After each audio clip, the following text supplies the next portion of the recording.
영국 옥스퍼드 대학 언어학부 3층, 베컴 강의실.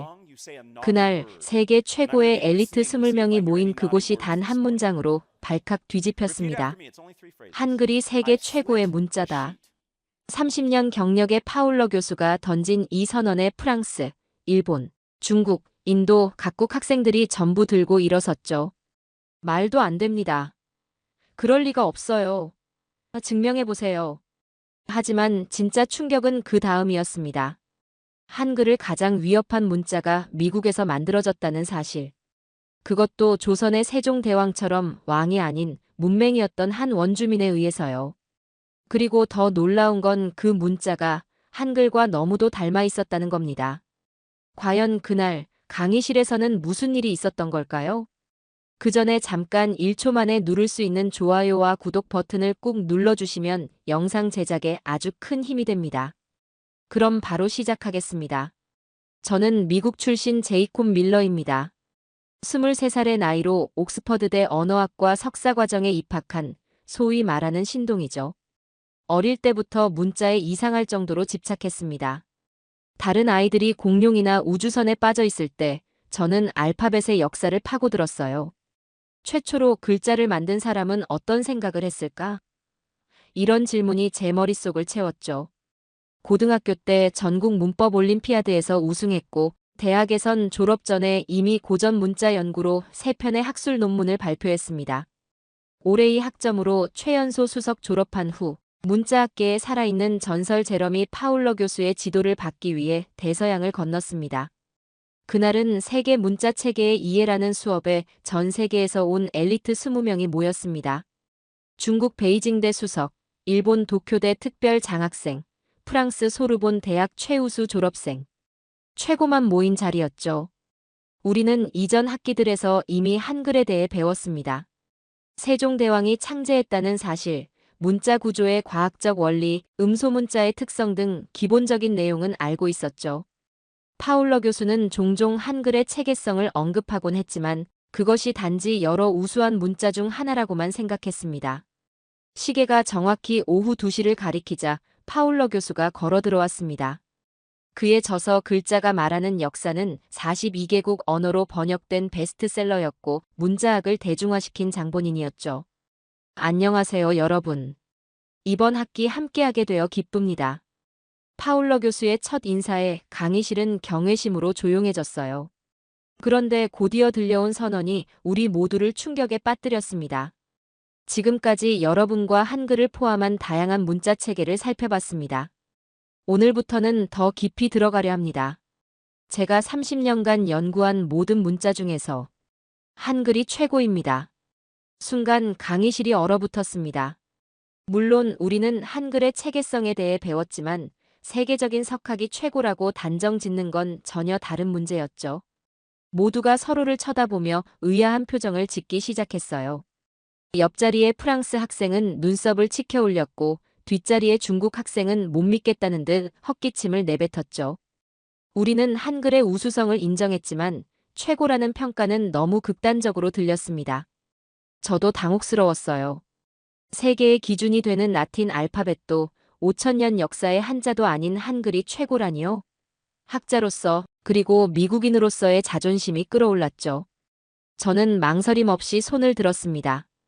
교수님, 질문이 있습니다. 한글의 체계성은 인정하지만 왜 세계 표준인 영어 알파벳이나 라틴계 문자가 아닌 아시아의 작은 나라 문자가 최고라는 겁니까? 교실은 숨소리만 들리는 침묵에 빠졌어요. 다른 학생들도 제 질문에 동의한다는 표정이었죠. 파울러 교수는 미소를 지으며 저를 응시했습니다. 좋은 질문입니다, 제이콥. 그 답을 이번 학기 내내 찾아보는 게 어떨까요? 여기 모인 여러분은 각자 자기 나라의 문자에 자부심이 있을 테니 중요한 과제를 내겠습니다. 교수는 칠판에 크게 쓰며 선언했습니다. 한글보다 우수한 문자를 논리적으로 증명하시오. 학생들의 눈빛이 변했습니다. 마치 국가대표 선수처럼 사명감에 불타는 표정들이었어요. 저도 가슴이 뛰었습니다. 제 삶을 바쳐온 문자 연구, 제 정체성의 기반인 미국 문화와 관련된 도전이었으니까요. 저는 자리에서 일어났습니다. 교수님, 이번엔 제가 한글을 꺾어보겠습니다. 파울러 교수는 흥미로운 듯 눈을 빛내며 말했습니다. 자신감이 좋군요, 제이콥. 다음 주부터 각국 학생들의 발표를 시작하죠. 여러분, 우리는 이제 문자의 세계 최강자를 가리는 여정을 시작합니다. 그날 밤, 저는 도서관에 틀어박혔습니다. 인류 역사상 존재했던 모든 문자 체계를 연구하기 시작했죠. 이건 단순한 과제가 아니었습니다. 제 인생을 건 도전이었습니다. 한글이 그렇게 대단한가? 두고 보자고요. 그때는 몰랐습니다. 이 도전이 제 세계관을 완전히 뒤집어 놓을 거라는 사실을. 일주일 후 발표가 시작됐습니다. 첫 주자는 일본의 유코 타나카였어요. 도쿄대에서 문학을 전공한 그녀는 일본 문자 히라가나와 가타카나를 소개했습니다. 히라가나는 외국인이 배우기 가장 쉬운 문자 중 하나입니다. 한 음절당 하나의 글자로 매우 직관적이죠. 예를 들어 아, 이, 우, 에, 오처럼 발음 그대로 쓸 수 있어요. 히라가나 46자와 가타카나 46자만 배우면 모든 일본어를 표현할 수 있습니다. 유코의 발표는 설득력이 있었습니다. 학생들도 고개를 끄덕이며 동의하는 분위기였죠. 그런데 파울러 교수가 입을 열었습니다. 타나카 씨, 질문이 있습니다. 히라가나와 가타카나만으로 현대 일본어의 모든 뉘앙스와 외래어를 표현할 수 있나요? 유코는 잠시 망설이더니 대답했습니다. 사실, 완벽하게는 어렵습니다.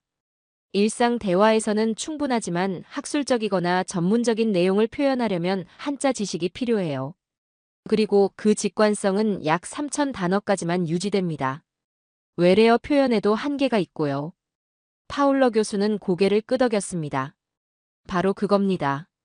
일본 문자는 기초 단계에서는 접근성이 좋지만 확장성이 거의 없습니다. 성인이 사용하는데 치명적 한계가 있는 문자죠. 유코는 자리에 앉았고 다음은 캄보디아 학생 소판의 차례였습니다.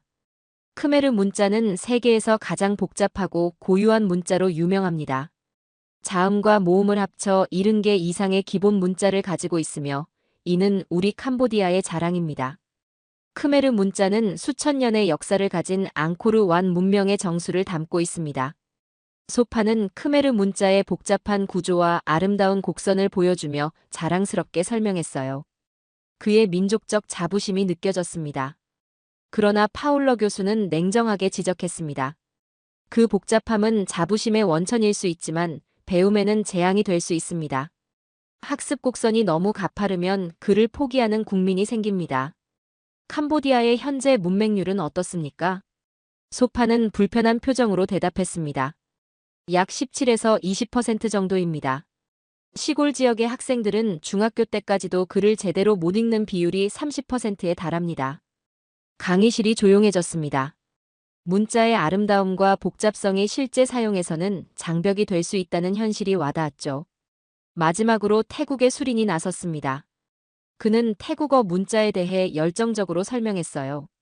태국 문자는 단일 자음과 모음 조합으로 다양한 소리를 표현할 수 있습니다. 우리는 44개의 자음 문자와 15개의 모음 기호를 사용해 모든 태국어 발음을 완벽하게 표현할 수 있어요. 파울러 교수는 태국 문자의 예시를 가리키며 물었습니다. 이 문자에서 성조는 어떻게 표현합니까? 수리는 설명했습니다. 태국어에는 5개의 성조가 있고 4개의 성조 부호로 표시합니다.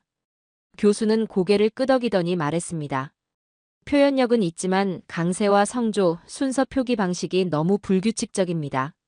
한국어처럼 모두가 금방 익힐 수 있는 시스템은 아닙니다. 태국 문자는 내부적으로는 논리가 있지만 직관적이지 않아 외부인이 배우기 어렵습니다. 그날의 발표가 끝나고 파울러 교수는 결론을 내렸습니다. 오늘 우리는 아시아의 3가지 다른 문자 체계를 살펴봤습니다. 단순함을 추구한 일본 문자는 확장성이 부족했고 복잡함을 간직한 크메르 문자는 배움의 장벽이 되었으며 태국 문자는 표현력은 있지만 직관성이 부족했습니다. 문자의 이상은 단순함과 표현력의 완벽한 균형입니다. 다음 주에는 어떤 문자가 도전할지 기대되네요. 저는 그날 발표를 듣고 생각했습니다. 단순하면 표현력이 부족하고 복잡하면 배우기 어렵다면 과연 이상적인 균형점은 어디일까? 그리고 점점 더 확신이 들었습니다. 분명 한글보다 우수한 문자를 찾을 수 있을 거라고요. 다음 발표 시간 강의실은 더욱 긴장감으로 가득 찼습니다. 이날은 프랑스와 인도 학생의 차례였죠. 첫 발표자는 소르본 대학에서 온 프랑스 학생 소피였습니다. 소피는 자신감 넘치는 태도로 강단에 섰습니다. 그녀의 눈빛에서 라틴 문자에 대한 자부심이 느껴졌어요. 라틴 문자는 단순한 글자가 아닙니다. 철학, 예술, 종교, 법의 뿌리입니다. 소피의 목소리가 당당했습니다. 그녀는 슬라이드를 넘기며 설명을 이어갔습니다. 현재 전 세계 138개국 이상에서 공식 문자로 사용되고 있으며 인터넷 콘텐츠의 70% 이상이 라틴 문자로 작성됩니다. 로마 제국의 유산을 이어받은 이 문자는 근대 문명의 기초가 되었죠. 소피는 라틴 문자가 동로마 제국, 르네상스, 계몽주의, 과학혁명, 산업혁명을 거치며 인류 지식의 보고가 되어온 역사를 설명했습니다. 학생들은 고개를 끄덕이며 공감했어요. 특히 영어, 프랑스어, 스페인어 등 라틴 문자를 사용하는 나라의 학생들은 크게 동의하는 표정이었죠. 소피가 발표를 마치자 파울러 교수가 입을 열었습니다. 소피, 훌륭한 발표군요. 라틴 문자가 인류 역사에 미친 영향은 정말 대단합니다. 하지만 질문이 있습니다. 영어 단어 사이칼러지, 커널, 크유를 보세요. 이 단어들의 철자와 발음 사이에는 어떤 관계가 있나요? 소피는 잠시 당황한 표정을 지었다가 솔직하게 대답했습니다. 사실 관계가 거의 없습니다. 영어는 철자와 발음이 일치하지 않는 경우가 많아요. 파울러 교수는 고개를 끄덕였습니다. 바로 그겁니다. 라틴 문자는 문화적 유산으로서는 가치가 크지만 현대 교육과 정보화 시대의 효율성 측면에서는 심각한 문제가 있습니다. 읽는 대로 쓰지 못하고 쓰는 대로 읽지 못하는 문자는 디지털 시대, AI 시대의 최악의 비효율을 가져옵니다. 스펠링 오류로 검색 실패율이 매우 높고 교육 시간의 절반 이상이 불규칙한 철자 학습에 낭비됩니다. 소피는 반박하려 했지만 파울러 교수의 논리 앞에 침묵할 수밖에 없었습니다. 다음은 인도의 아미트 차례였습니다. 그는 산스크리트어와 데바나가리 문자에 대해 발표했습니다. 산스크리트는 신성하고 고결한 문자입니다. 인도의 베다, 우파니샤드 같은 고대 경전은 모두 이 문자로 쓰여 있죠. 산스크리트어는 세계 최초의 문법 체계를 갖춘 언어로 그 구조적 완성도는 오늘날 컴퓨터 언어학자들도 경탄할 정도입니다. 아미트는 산스크리트어의 발음 체계와 문법의 정교함을 설명했습니다. 또한 이 언어가 수학, 철학, 의학 분야에 미친 영향을 강조했죠. 인도의 영적 전통에서 산스크리트는 단순한 의사소통 도구가 아닙니다. 우주의 진동과 공명하는 신성한 소리의 체계입니다. 각 글자는 우주의 에너지를 담고 있어요. 아미트의 열정적인 발표에 많은 학생들이 감명받은 표정이었습니다. 하지만 파울러 교수는 냉정한 질문을 던졌습니다. 오늘날 인도에서 산스크리트를 실제로 사용하는 사람은 몇 명인가요? 아미트는 불편한 표정으로 대답했습니다. 현재 모국어로 사용하는 인구는 약 2만 명 정도입니다. 파울러 교수는 고개를 끄덕였습니다. 그래서 현대 인도인들 대부분은 이 완벽한 문자를 읽지 못합니다. 문자는 살아야 문자입니다. 아무리 철학적, 종교적 가치가 있더라도 의미만 있고 접근성 없는 문자는 박물관 속 유물일 뿐입니다. 교수는 칠판에 크게 썼습니다. 문자의 첫 번째 목적, 소통과 지식의 확산. 그날 수업을 마치며 파울러 교수는 말했습니다. 오늘 우리는 인류 역사에서 가장 영향력 있는 두 문자 체계를 살펴봤습니다. 그러나 문화적 영향력과 철학적 깊이가 항상 실용성을 의미하지는 않습니다. 다음 주에는 세계에서 가장 오래된 문자 체계 중 하나인 중국의 한자를 살펴보겠습니다. 강의실을 나오면서 저는 생각했습니다. 문화적 자부심과 역사적 가치는 좋지만 실용성이 없으면 결국 무너지는구나. 한글을 이길 문자는 문화적 가치뿐만 아니라 현대적 실용성도 갖춰야 할 것 같다. 다음 발표가 기다려졌습니다. 중국의 한자 5,000년의 역사를 가진 그 문자가 한글의 적수가 될 수 있을까요? 다음 발표 시간 베이징 대학에서 온 중국 학생 리웨이가 단상에 섰습니다. 그는 중국 문자학과 최우수 졸업생으로 동기들 사이에서 한자 박사로 불리는 인물이었죠. 리웨이는 자신감 넘치는 목소리로 발표를 시작했습니다. 한자는 5000년 중국 제국의 역사를 지탱한 문자입니다. 세계에서 가장 오래된 문자 체계 중 하나로 끊김없이 현재까지 사용되고 있죠. 한 글자가 하나의 개념을 담는 표의 문자로서 시각적 아름다움과 철학적 깊이를 동시에 갖고 있습니다. 그는 슬라이드를 넘기며 한자의 역사적 변천 과정을 보여주었습니다. 갑골문에서 금문, 소전, 예설을 거쳐 현대 간체자까지 이어지는 흐름이었죠. 한자는 단순한 글자가 아닙니다. 하나의 작은 우주입니다. 예를 들어 조울호는 여자와 아이가 만나 좋다는 의미가 됩니다. 이처럼 한자는 형태 자체에 철학이 담겨 있어요. 리웨이는 한자의 예술성도 강조했습니다. 서예를 통해 문자가 어떻게 예술로 승화되는지, 그리고 한자가 동아시아 문화권 전체에 미친 영향력을 설명했죠. 한자는 중국뿐 아니라 일본, 한국, 베트남 등 동아시아 전역에 영향을 미쳤습니다. 이 문자는 단순한 의사소통 도구를 넘어 문화적 정체성의 핵심입니다. 학생들은 한자의 아름다움과 깊이에 감탄하는 표정이었습니다. 저도 한자의 문화적 가치는 인정할 수밖에 없었죠. 그러나 파울러 교수의 질문이 이어졌습니다. 리웨이 학생, 현재 중국의 문맹률은 어떻게 됩니까? 리웨이는 잠시 망설이더니 대답했습니다. 전국 평균으로는 약 12에서 15% 정도입니다. 파울러 교수는 추가 질문을 던졌습니다. 농촌 지역과 고령층의 문맹률은요?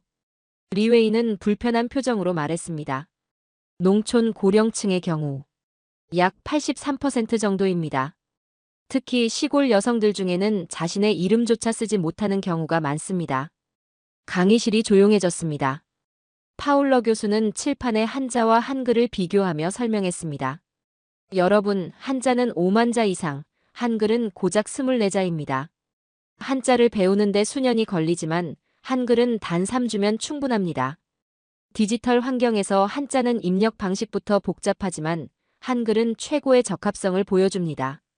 무엇보다 문맹률에서 한자 사용 국가는 높은 수치를 보이는 반면 한글을 쓰는 한국은 OECD 국가 중 최저 수준입니다. 한자의 역사와 문화적 가치는 인정합니다. 그러나 문자의 존재 이유는 모든 사람이 읽고 쓸 수 있게 하는 것입니다. 한자의 경우 그 긴 역사 속에서 글자를 읽을 수 있었던 백성은 소수에 불과했습니다. 파울러 교수는 계속해서 설명했습니다. 한자를 마스터하려면 최소 3000자는 알아야 하고 지식인이라면 5000자 이상을 알아야 합니다. 이런 진입 장벽은 문맹률로 직결되죠. 반면 한글은 24자만 배우면 모든 한국어를 표현할 수 있습니다. 한글은 모두가 글을 읽고 쓸 수 있도록 만든 문자입니다. 문자의 존재 이유를 가장 잘 실현한 문자죠. 리웨이는 반박하려 했지만 구체적인 수치 앞에서 말문이 막혔습니다. 그는 한자의 문화적 가치를 다시 강조했지만 파울러 교수는 단호했습니다. 문화적 가치와 실용성은 별개의 문제입니다. 우리는 지금 어떤 문자가 가장 효율적이고 모두에게 접근 가능한지를 논의하고 있습니다. 한자의 예술성과 철학은 인정하지만 그것이 최고의 문자 체계라는 증거는 되지 못합니다. 수업이 끝난 후 저는 도서관에서 다른 문자 체계를 계속 연구했습니다. 지금까지 아시아권 문자들, 라틴 문자, 산스크리트, 한자까지 살펴봤지만 한글을 이길 문자는 나타나지 않았습니다. 한글이 정말 최고인 걸까? 저는 마음속으로 의문을 품었지만 동시에 더 깊은 호기심이 생겼습니다. 정말 한글보다 나은 문자는 없을까? 세계 어딘가에 숨겨진 보석 같은 문자 체계가 있지 않을까? 그 답을 찾기 위한 저의 여정은 계속되었습니다. 일주일 후 5번째 수업이 시작됐습니다. 이번에는 아랍어, 히브리어, 그리스어 등 다양한 문자 체계에 대한 발표가 이어졌지만 결과는 비슷했습니다. 모든 문자가 한글 앞에서 한계를 드러냈죠. 아랍어는 아름다운 서체와 풍부한 역사를 가졌지만 모음 표기의 불완전성과 복잡한 필기 방식이 지적됐습니다. 히브리어는 종교적 신성함을 갖고 있었으나 현대 사회에서의 실용성에 의문이 제기됐죠. 그리스어는 서구 철학과 과학의 기원이지만 현대화 과정에서 많은 변형을 겪은 점이 약점으로 작용했습니다. 발표가 끝나고 강의실에는 무거운 침묵이 내려앉았습니다. 파울러 교수가 자리에서 일어섰습니다. 여러분, 지금까지 세계 각국의 문자 체계를 살펴봤습니다. 문화적 가치, 역사적 중요성, 철학적 깊이. 모두 중요한 요소들이죠. 하지만 가장 기본적인 질문으로 돌아가 봅시다. 문자는 왜 존재합니까? 교수는 잠시 강의실을 둘러보더니 계속 말했습니다. 문자는 의사소통을 위해 존재합니다. 모든 사람이 쉽게 배우고 효율적으로 사용할 수 있어야 하죠. 한글을 꺾을 수 있는 다른 문자가 있습니까? 강의실은 완전한 정적에 빠졌습니다. 아무도 손을 들지 않았어요. 모두 자신의 문자가 한글보다 우수하다고 증명하지 못한 것이었죠. 그때 제가 일어섰습니다. 심장이 빠르게 뛰었습니다. 지난 몇 주간 저는 도서관에서 밤을 새워가며 연구한 것이 있었거든요. 한글보다 우수한 문자가 있습니다. 저의 목소리가 강의실에 울려 퍼졌습니다. 학생들이 모두 저를 향해 고개를 돌렸죠. 파울러 교수의 눈빛에 흥미가 스쳤습니다. 제이콥, 당신이 찾아낸 문자는 무엇인가요? 영어인가요? 저는 고개를 저었습니다. 아닙니다, 교수님. 제가 소개할 문자는 영어가 아닙니다. 파울러 교수가 미소를 지었습니다. 그럼 뭔가요? 체로키입니다. 강의실에 웅성거림이 퍼졌습니다. 대부분의 학생들은 체로키 문자에 대해 들어본 적이 없었죠. 저도 몇 주 전까지는 그랬으니까요. 파울러 교수는 흥미로운 표정으로 말했습니다. 체로키. 흥미롭군요. 다음 주에 발표할 기회를 드리겠습니다. 잘 준비해 오세요. 그날 밤 저는 발표 자료를 완성했습니다. 체로키 문자에 대한 연구를 시작한 이후 저는 이 문자가 가진 특별함에 매료되었죠. 아메리카 원주민이 만든 이 문자는 제가 미처 알지 못했던 미국에 숨겨진 보물이었습니다. 세콰야 시콰이어라는 한 체로키인은 문맹이었지만 백인들이 말하는 종이를 사용하는 것을 보고 영감을 얻었다고 해요. 그는 12년간의 노력 끝에 체로키 문자를 창제했죠.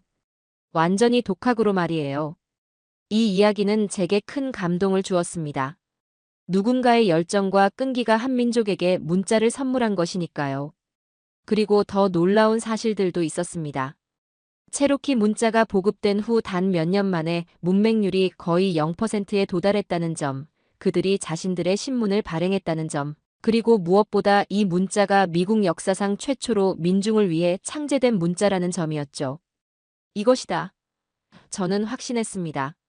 한글을 이길 수 있는 문자를 찾았어. 저는 발표 자료의 마지막 슬라이드를 완성하며 생각했습니다. 체로키 문자는 단순한 문자가 아니다. 자유와 독립의 상징이자 미국 대륙에서 피어난 문화적 기적이다. 다음 주 발표가 기다려졌습니다. 드디어 한글을 뛰어넘을 문자를 찾았다는 확신이 들었으니까요. 그날 밤 저는 오랜만에 편안하게 잠들 수 있었습니다. 발표 당일 저는 평소보다 일찍 강의실에 도착했습니다. 손에는 몇 주간의 연구 결과물이 담긴 발표 자료가 들려 있었죠. 가슴은 설렘과 긴장으로 가득했습니다. 오늘은 제가 한글을 넘어설 문자를 소개하는 날이었으니까요. 학생들이 하나둘 강의실에 모이기 시작했습니다. 모두의 눈빛에서 호기심이 느껴졌어요. 미국 학생이 과연 어떤 문자로 한글을 이길지 궁금해하는 표정들이었죠. 파울러 교수가 입장하고 수업이 시작됐습니다. 오늘은 제이콥 학생의 특별 발표가 있겠습니다. 체로키 문자에 대해 이야기해 주실 텐데 모두 집중해서 들어주시기 바랍니다. 저는 단상에 올라 깊게 숨을 들이마셨습니다. 그리고 슬라이드를 띄웠습니다. 체로키 문자는 미국 역사상 가장 위대한 문화적 성취 중 하나입니다. 하지만 안타깝게도 많은 미국인조차 이 사실을 모르고 있죠. 첫 슬라이드에는 세콰야 시콰이어의 초상화가 있었습니다. 그는 1770년대에 태어난 체로키 부족의 일원으로 문맹이었지만 놀라운 지성을 가진 인물이었죠. 세콰야는 문자를 읽을 줄 몰랐습니다. 하지만 백인들이 말하는 종이를 통해 멀리 떨어진 사람들과 소통하는 모습을 보고 영감을 받았죠. 그는 자신의 부족에게도 문자가 필요하다고 생각했습니다. 저는 세콰야가 12년간의 노력 끝에 85개의 음절 문자를 창제한 과정을 설명했습니다. 그는 처음에는 가족들에게조차 미쳤다는 오해를 받았고 그의 아내는 그가 없을 때 그의 연구물을 불태우기도 했다고 해요. 하지만 세콰야는 포기하지 않았습니다. 1821년 그는 마침내 체로키 문자를 완성했고 자신의 딸에게 이를 가르쳤습니다. 체로키 부족 장로들은 처음에 의심했지만 세콰야와 그의 딸이 서로 떨어져 있으면서도 말하는 종이로 소통할 수 있음을 증명하자 크게 감탄했죠. 저는 체로키 문자의 구조적 특징을 설명했습니다. 한글처럼 과학적 원리에 기반한 문자였죠. 음절 단위로 이루어져 있으면서도 직관적인 형태를 갖추고 있었습니다. 놀라운 점은 체로키 문자가 보급된 속도입니다. 1821년 문자가 공식적으로 인정된 후 단 3년 만에 체로키 부족의 문맹률이 거의 0%에 도달했습니다. 역사상 유례없는 속도였죠. 학생들의 눈이 커졌습니다. 몇몇은 놀란 표정으로 메모를 하기 시작했어요. 1828년 체로키는 자신들의 신문, 체로키 피닉스를 발행했습니다. 이는 원주민 언어로 된 북미 최초의 신문이었죠. 체로키 부족은 문자를 통해 자신들의 문화와 정체성을 지키려 했습니다. 저는 체로키 문자가 미국 역사에서 갖는 의미를 강조했습니다. 체로키 문자는 단순한 의사소통 도구가 아닙니다. 이것은 미국 역사상 최초로 민중을 위해 창제된 문자이자 원주민이 백인 문명에 맞서 자신들의 문화를 지키기 위한 도구였습니다. 한 개인의 열정이 만든 기적이자 공동체 전체가 문자로 하나가 된 감동적인 이야기죠. 마지막 슬라이드에는 현대 체로키 문자의 예시가 담겨 있었습니다. 저는 결론을 내렸습니다. 체로키 문자는 한글과 마찬가지로 과학적 원리에 기반하고 있으며 보급 속도와 문맹률 감소 측면에서는 오히려 한글보다 뛰어났습니다. 무엇보다 이 문자는 미국의 숨겨진 자랑입니다. 세계 최고의 문자를 찾는다면 바로 이 체로키 문자가 그 자격이 있다고 생각합니다. 발표를 마치자 강의실에 박수 소리가 울려 퍼졌습니다. 몇몇 학생들은 자리에서 일어나 환호성을 질렀고 다른 학생들은 드디어 한글 넘었다. 진짜 감동이다. 라고 외쳤습니다. 저는 그 순간 진심으로 이겼다고 믿었습니다. 체로키 문자의 이야기는 단순한 학술적 논의를 넘어 인간의 의지와 지식에 대한 갈망, 그리고 문화적 정체성을 지키려는 투쟁의 이야기였으니까요. 파울러 교수의 반응이 궁금했습니다. 그는 미소를 지으며 저를 바라보고 있었지만 그 눈빛에는 무언가 더 깊은 생각이 담겨 있는 것 같았습니다. 드디어 해냈다. 저는 생각했습니다. 한글보다 우수한 문자를 찾아냈어. 그러나 제 승리의 순간이 생각보다 짧게 끝나게 될 줄은 몰랐습니다. 환호성이 가라앉자 파울러 교수가 천천히 자리에서 일어났습니다. 그의 표정은 진지했지만 눈빛은 따뜻했습니다. 제이콥, 정말 훌륭한 발표였습니다. 체로키 문자의 역사와 가치를 명확하게 전달해 주셨어요. 세콰야의 이야기는 언제 들어도 감동적이지요. 교수의 칭찬에 저는 자신감이 더욱 충만해졌습니다. 제 연구가 인정받는 순간이었죠. 하지만 교수는 잠시 생각에 잠기더니 조용히 질문을 던졌습니다. 제이콥, 그 문자를 지금 쓰는 사람은 어디 있죠? 순간 강의실이 얼어붙었습니다. 환호하던 학생들의 얼굴에서 웃음이 사라졌어요. 저는 말문이 막혔습니다. 제가 가장 놓친 부분, 가장 피하고 싶었던 질문이었으니까요. 현재 체로키 문자를 모국어처럼 사용하는 인구는 제 목소리가 떨렸습니다. 매우 적습니다. 오클라호마와 노스캐롤라이나의 일부 지역에서만 사용되고 있어요. 파울러 교수는 고개를 끄덕였습니다. 정확히 몇 명이죠? 저는 숫자를 말하기 어려웠습니다. 연구 과정에서 이미 알고 있었지만 이 부분은 의도적으로 발표에서 약화시켰던 내용이었으니까요. 현재 체로키어를 유창하게 구사하는 사람은 약 2,000명 정도입니다. 그 중에서도 문자를 적극적으로 사용하는 사람은 더 적고요. 강의실에 무거운 침묵이 내려앉았습니다. 파울러 교수의 눈빛은 비난이 아닌 이해와 연민으로 가득했습니다. 제이콥, 체로키는 감동적인 문자였습니다. 하지만 지금 살아있지 않습니다. 우리가 찾는 것은 단순히 과거의 위대함이 아니라 현재와 미래에도 생명력을 가진 문자입니다. 교수의 말이 제 가슴에 깊이 박혔습니다. 체로키 문자는 기술적으로 우수했지만 역사의 소용돌이 속에서 그 생명력을 잃어가고 있다는 현실을 직면해야 했습니다. 파울러 교수는 칠판으로 걸어가 한글에 대해 간략히 언급했습니다. 한글의 과학적 원리와 구조적 우수성에 대해서는 이미 잘 알고 있을 겁니다. 하지만 한글의 진정한 위대함은 그것을 지켜온 사람들의 이야기에 있습니다. 교수는 한국인들이 한글을 지켜온 역사를 상세히 설명하기 시작했습니다. 1910년부터 1945년까지 일제강점기 동안 일본은 한국어 사용을 금지했습니다. 학교에서는 일본어만 가르쳤고 한글로 된 신문과 책은 압수되었죠. 한국인들은 자신의 언어를 잃을 위기에 처했습니다. 교수는 칠판에 비밀 한글 학교라고 썼습니다. 그러나 한국인들은 포기하지 않았습니다. 민족 지도자들은 산속 깊은 곳이나 지하실에 비밀 한글 학교를 세웠어요. 잡히면 고문이나 투옥을 당할 위험이 있었지만 많은 교사들이 목숨을 걸고 아이들에게 한글을 가르쳤습니다. 학생들의 눈빛이 달라졌습니다. 문자를 지키기 위해 목숨을 건 사람들의 이야기는 강한 인상을 주었나 봅니다.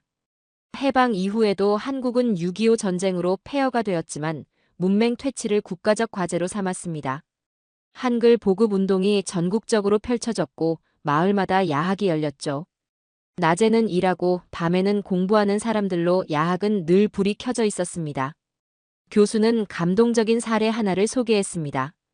1950년대 한 촌락에서는 종이가 없어 나뭇가지로 땅에 글자를 쓰며 한글을 배웠습니다. 바닷가 마을에서는 모래사장에 글자를 쓰고 지우며 문맹 노인들이 글을 깨우쳤죠. 그들에게 한글은 단순한 의사소통 도구가 아니라 민족의 혼이었습니다. 파울러 교수는 현대 한국 사회의 예시도 들었습니다. 현대 한국 사회에서 한글의 위상은 더욱 특별합니다. 매년 10월 9일 한글날은 국경일이고 사람들은 축제처럼 이날을 기념합니다. 세계 어느 나라도 문자의 날을 국경일로 지정한 경우는 없죠. 교수는 또 다른 측면을 강조했습니다. 한국인들은 일상 속에서도 한글 맞춤법을 지키는데 굉장한 열정을 보입니다. SNS에서 맞춤법 오류가 있으면 즉시 지적받고 공문서나 간판의 오자는 시민들에 의해 바로 수정 요청이 들어옵니다. 심지어 한글 맞춤법 퀴즈 대회가 인기 TV 프로그램으로 방영되기도 하죠. 교수는 마지막으로 디지털 시대의 한글에 대해 말했습니다. 디지털 시대에도 한국인들은 한글의 정신을 이어갑니다. 컴퓨터 코딩을 한글로 가르치는 프로그램이 있고 AI 기술로 한글을 보존하고 연구하는 프로젝트도 활발합니다. 그들에게 한글은 단순한 문자가 아니라 과거와 현재, 미래를 잇는 살아있는 유산이자 정체성입니다. 파울러 교수는 결론적으로 말했습니다. 문자의 위대함은 그것을 사랑하고 지켜내는 사람들에게 있습니다. 한글은 세종대왕이 창제했지만 수백 년간 수많은 이름 없는 한국인들이 목숨을 걸고 지켜냈고 지금도 일상 속에서 정성껏 가꾸어 나가고 있습니다. 이것이 한글이 세계 최고의 문자라고 말하는 진짜 이유입니다. 저는 고개를 숙였습니다. 승리를 확신했던 마음이 완전히 무너졌지만 동시에 새로운 깨달음이 찾아왔습니다. 문자는 단순한 기호가 아니라 민족의 혼이 담긴 살아있는 유산이라는 것을요. 체로키 문자의 기술적 우수성보다 한글과 그것을 지켜온 한국인들의 이야기가 제 마음을 더 깊이 움직였습니다. 그날 수업이 끝나고 저는 한글에 대해 새로운 시각으로 바라보기 시작했습니다. 패배감보다는 호기심이 더 컸습니다. 한글이라는 문자가 어떻게 한 민족의 정체성이 될 수 있었는지 그 비밀을 알고 싶었습니다. 그날 이후 저는 깊은 생각에 잠겼습니다. 체로키 문자에 대한 연구 과정에서 느꼈던 흥분과 자신감은 이제 한글에 대한 경외심으로 바뀌었습니다. 수업이 끝난 후 도서관에 가서 한글과 한국의 역사에 관한 책들을 찾아 읽기 시작했습니다. 한글이 창제된 1446년부터 현대에 이르기까지 한글의 역사는 저항과 생존의 역사였습니다. 세종대왕이 백성들을 위해 만든 문자가 양반들의 반대에 부딪히고 일제의 탄압 속에서도 살아남았으며 디지털 시대에 완벽하게 적응한 이야기는 그 자체로 감동적이었습니다. 다음 수업 시간 파울러 교수는 저에게 다가왔습니다. 제이콥, 당신의 체로키 발표는 정말 인상적이었습니다. 패배에 실망하지 마세요. 저는 고개를 저었습니다. 아닙니다, 교수님. 저는 이제 이해합니다. 그날 저는 졌습니다. 발표에서가 아니라 문자와 민족 앞에서 무너졌습니다. 한글은 구조적으로 완벽했고 민족이 함께 지켜낸 살아있는 문자였습니다. 파울러 교수는 미소 지으며 제 어깨를 두드렸습니다. 그것이 바로 내가 학생들에게 가르치고 싶었던 교훈입니다. 문자는 단순한 기호가 아니라 문화의 살아있는 증거입니다. 그날 이후 저는 한국어를 배우기 시작했습니다. 처음에는 단순한 호기심이었지만 한글을 쓰고 읽으면서 그 속에 담긴 과학적 원리와 철학적 깊이를 몸소 체험할 수 있었습니다. 자음과 모음이 모여 음절을 이루는 과정, 그 조합의 무한한 가능성은 놀라웠습니다. 한 달 후 저는 작은 발견을 했습니다. 제가 연구했던 체로키 문자와 한글 사이에 흥미로운 공통점이 있었던 거죠. 둘 다 민족의 정체성을 지키기 위해 창제되었다는 점, 그리고 둘 다 과학적 원리에 기반했다는 점이었습니다. 파울러 교수에게 이 발견을 이야기했을 때 그는 깊이 공감했습니다. 세콰야와 세종대왕, 둘 다 자기 민족을 위해 헌신한 위대한 인물들입니다. 하지만 한글이 살아남은 것은 한국 민족 전체의 노력 덕분이었죠. 시간이 흘러 학기가 끝나갈 무렵 파울러 교수는 마지막 수업에서 특별한 발표를 부탁했습니다. 제가 한글을 배우면서 느낀 점을 이야기해달라는 것이었죠. 저는 강단에 섰습니다. 이번에는 자신감보다 겸손함이 더 컸습니다. 처음 이 수업을 시작했을 때 저는 라틴 문자의 우수성을 증명하려 했습니다. 그리고 체로키 문자를 발견했을 때는 미국의 자부심을 느꼈습니다. 하지만 이제 저는 깨달았습니다. 문자는 경쟁의 대상이 아니라 이해의 대상이라는 것을요. 저는 한글로 쓴 짧은 문장을 칠판에 썼습니다. 한글은 문자 그 이상입니다. 한글을 배우면서 저는 문자가 어떻게 한민족의 혼이 될 수 있는지 이해했습니다. 세종대왕은 문자를 통해 지식의 민주화를 이루려 했고 한국 사람들은 그 뜻을 이어받아 오늘날까지 한글을 지켜왔습니다. 이것은 단순한 문화적 자부심을 넘어 정체성과 생존의 문제였던 거죠. 교실의 학생들이 고개를 끄덕였습니다. 우리 모두는 이 여정을 통해 각자의 문자에 대한 이해를 넓혔을 테니까요. 이제 저는 알게 되었습니다. 한글이 세계 최고의 문자라는 교수님의 말씀이 단순한 학문적 평가가 아니라 문자와 그것을 사용하는 사람들 사이의 특별한 관계에 대한 통찰이었다는 것을요. 파울러 교수는 만족스러운 표정으로 박수를 쳤습니다. 다른 학생들도 따라서 박수를 쳤죠. 학기가 끝난 후 저는 한국 교환학생 프로그램에 지원했습니다. 한국에서 직접 한글의 역사와 현대적 의미를 연구하고 싶었거든요. 지금 저는 서울에서 6개월째 지내고 있습니다. 거리마다 한글로 가득한 간판들, 스마트폰으로 한글을 빠르게 입력하는 사람들, 학교에서 한글을 배우는 아이들의 모습을 보며 매일 새로운 발견을 합니다. 한글은 정말 특별합니다. 과학적 원리와 철학적 깊이를 갖추었을 뿐만 아니라 그것을 지켜온 사람들의 헌신과 사랑이 담겨 있는 문자니까요. 이제 저는 자신 있게 말할 수 있습니다. 세종이 만들고 백성이 지켰고 이제 세계가 배우는 문자 한글은 대한민국의 자존심입니다. 그리고 저는 그 여정의 일부가 되어 자랑스럽습니다.